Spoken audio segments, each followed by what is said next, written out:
We have breaking news for you for this ABC 17 nowcast. A Mizzou football player was busted for drugs overnight. MUPD say they arrested Dorial Green Beckham after finding him with marijuana in a parking lot behind the stadium. I'm talking to police, including Captain Weimer. I have the latest on how this will impact the season.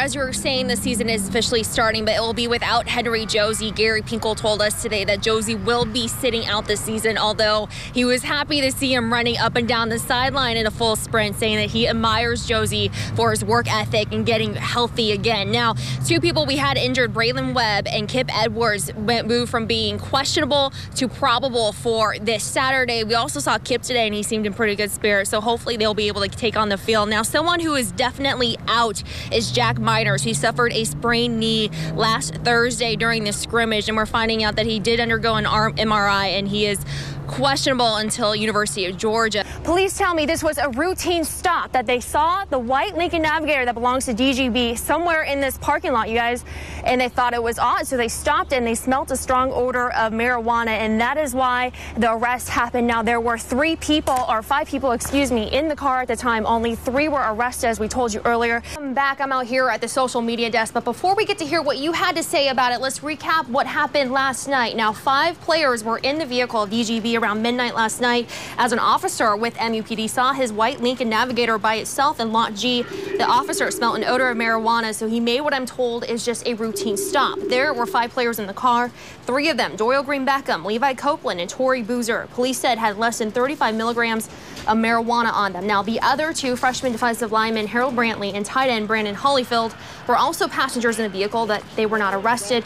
All 5, though, were suspended for 1 game. Now, all throughout the day today, social media has been a buzz. A lot of people tweeting me their thoughts about it. Now, we also posted a question on Facebook. As you can see, we already have a few comments, some in sympathy of the players, some not so much. Now, we want to hear what you have to say about it, so go ahead and like us on Facebook.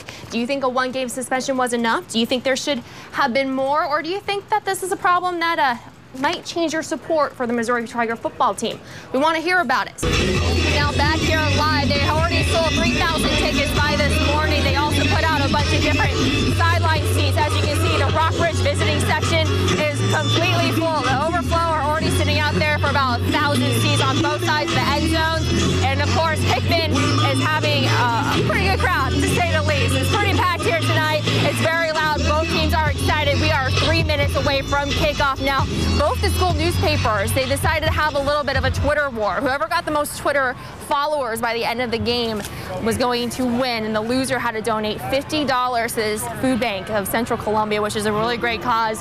So they're turning this little rivalry into an amazing thing. Now, once again, kickoff is pretty soon for the road to the Show Me Bowl between these 2 teams, Rockbridge and Hickman. It's a Providence Bowl with a little bit more on the line. Live here from Columbia, Martina Del Bonta, ABC 17 News. It was the bye for the 1-5 Kansas City Chiefs, like Mizzou, a much-needed break from what has been a struggle in every sense of the word. It certainly has. St. Louis Rams probably wish they had a bye this week rather than go against Raji.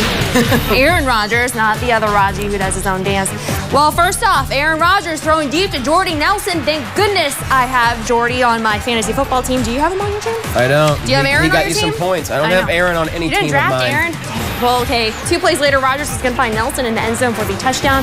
Packers go up 7-3. Fourth quarter, the Pack. Here's Aaron again. They lead 20-13, 3rd and 9. He's running, and he'll find Randall Cobb in the end zone for the touchdown. Do you have Cobb on your fantasy team? I got no Packers on my fantasy team. Oh, you messed up. Number 14, Florida, taking on Kentucky at home. 3rd and 5 for Kentucky at the 25. Morgan Newton's pass intercepted by Jalen Watkins, who will be able to run this one back up. For the score, the Gators will go up 7-0. Second quarter winding down, 3rd and 10 at the 19. Jeff Driscoll will hit Quinton Dunbar in the end zone for a touchdown. Gators will take a 24 lead at half. They will go on to win 38-0. Back on September 21st this year, the matchup between the Hickman Cupies and the Rockbridge Bruins came down to a field goal, with the Cupies winning 22-21. Now, 6 weeks later, we have another matchup between the two, and once again, it comes down to the last-second heroics.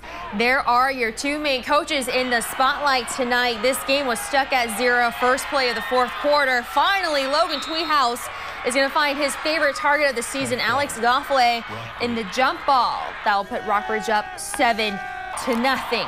52 seconds left to go in regulation. Mason Murray looking, scrambling, continuing to scramble on this long play. And guess who he finds wide open in the end zone? Where was the coverage on that one? Roderick Beasley will get the touchdown. Into overtime we go. First up, Sam Smith, 23-yard field goal will put Hickman up 10-3. Final play of the game. Last chance, and it's going to get picked off by the guy who got the touchdown.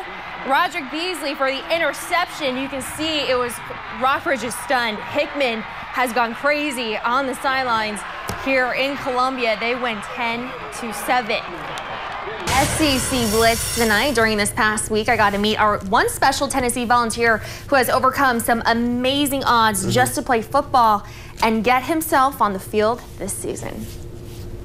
We was doing a pursuit drill, and he told me his knee hurt, and I told him if his knee hurt, then maybe he should just leave and go home. Tennessee linebacker Herman Lathers' tough love is not without reason. Definitely, I've had a lot of disappointments throughout my lifetime. Lathers was diagnosed with bone cancer when he was just 10 years old.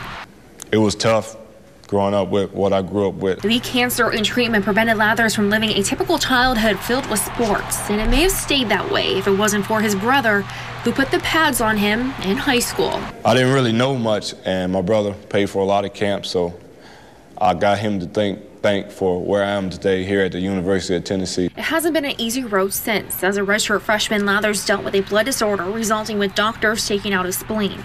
And then last season, Lathers was sidelined with a broken ankle. Heading into fall camp, I'm told he is about 100% healthy. Head coach Derek Dooley is happy to have him back. He garners a tremendous amount of respect from our team.